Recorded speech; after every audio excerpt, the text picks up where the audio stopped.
ब्राय करम हमारी हौसला अफजाई के लिए हमारा चैनल जरूर सब्सक्राइब कीजिए और बेल आइकॉन को प्रेस कर दीजिए ताकि हमारी हर नई वीडियो आपको वक्त पे मिल सके।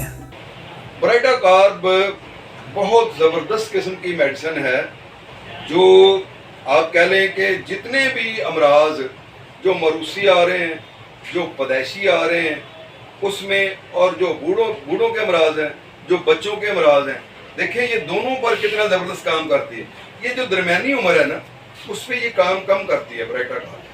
जो बचपन की उम्र है और जो बुढ़ापे की उम्र है उसमें इसका काम इतना ज़बरदस्त है जिसकी कोई इंतहा नहीं। और दूसरी बात यह है कि जहाँ कहीं भी आपको कोई दिमागी अलामत मरूसी तौर पर, पैदाइशी तौर पर मिले, वहाँ पर आप ब्राइटा कार्ब को ज़रूर देखें, ज़रूर याद करें, इसमें उसकी अलामत ज़रूर मिल जाएगी।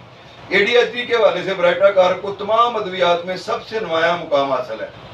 इस दवा के मरीज़ में जो अलामत पाई जाती हैं इनमें बहुत जल्द भूल जाना पाया जाता है। और मैं आपको ये एक बात बता दूँ, मेरा ख्याल है मेरे मोस्टली मरीज़ कह लें कि 80% से 90% मरीज़ ऐसे हैं जिनको मैं जो ADHD के हैं उनको मैं ब्राइटा कार्ब लाजमी देता हूँ।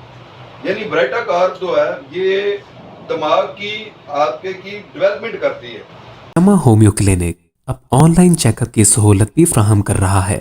दुनिया के किसी भी कोने से अब आप घर बैठे किसी भी मर्ज के बारे में ऑडियो और वीडियो कॉल के जरिए मशवरा कर सकते हैं। मजीद मालूमात के लिए राब्ता कीजिए 0303 7578 803 0303 7578 803।